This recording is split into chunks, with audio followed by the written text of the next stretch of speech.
Hey everybody, it's Jason Blaha here, and once again it is time for my client Lewis's vlog, and we don't have all the footage of this week because he did have to go film his max effort lower day at a commercial gym because he was in the process of building his new rack, which you guys will see in the latter part of the vlog. He has his rack built. He finally has a rack. We've been going on and on about this for vlogs.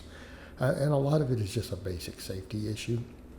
You know, we can talk all day long about, look, there are ways to bail out of a lift without safeties if you're smart about it, but look at the room that he's in.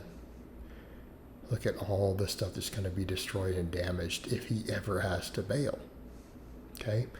It's just not a good environment for that. And the wiser person will take safety first.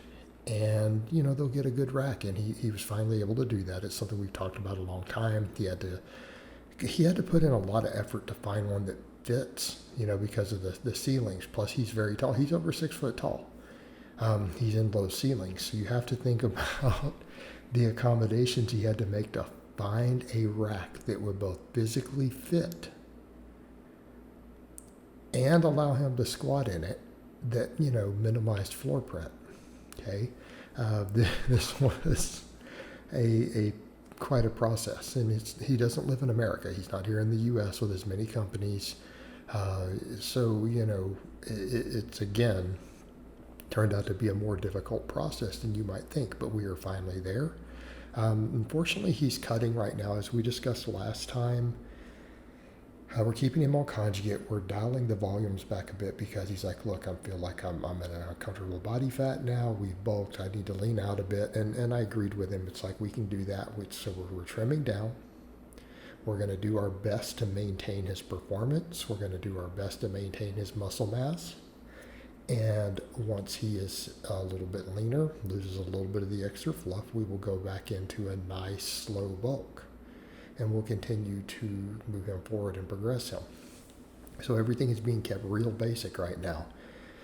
For upper body stuff, we've cut down to, even though everything is speed bench, on the other days, and then speed work, because we do max effort and then speed work, we're kind of just doing, other than his 4 max effort lifts for upper, because those will vary. We're basically just focusing on flat bench, rows, and then some arm work. That's really all he needs for upper body, So what are we doing for arms? We're doing some barbell curls, we're doing JM presses, and we're doing band press downs. And everything else is just benching and rowing, right? Benching and rowing. So then you'll see here, because we missed the max effort day, we go right into speed benching. And it's the same thing. After his speed bench, I just have him doing arm work. Again, because of his levers, he needs more tricep. And as he builds more tricep, and we continue to build more upper back and stuff with the rowing, we'll work more additional extra pec and delt work and things back in. But right now, he's cutting. He's not going to really gain much muscle. We'll focus on the basics. Focus on again, the things that he wants. He wants a little more arm. Of course, Antonio did comment and tell me to tell him, because he watches these vlogs, to tell him, girls don't care about your arms, they care about your glutes.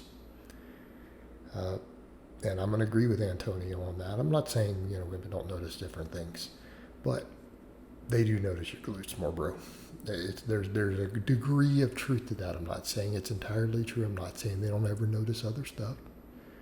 They're going to notice your glutes. But he's doing glute bridges. He does box squats, so we're good there.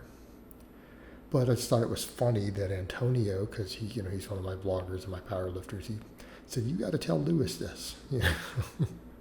It was funny to me that he chimed in. Some of the banter and antics in Team Blaha that go on behind the scenes would really be greatly amusing to people. If only you guys knew. And occasionally we talk about some of it. But here we see, doing basically what we broke down. He's just doing some arm work. We're keeping those tendons healthy. And we thought, since he is really worried about arms, I'm like, well, since we pulled chin-ups out to focus on rows, doing a few curls could be warranted. I mean, I do curls on top of my rowing, right? They don't take a big priority, but they're definitely in there. I don't even necessarily do them every upper workout, but we still do it, and I'm pretty strong at it.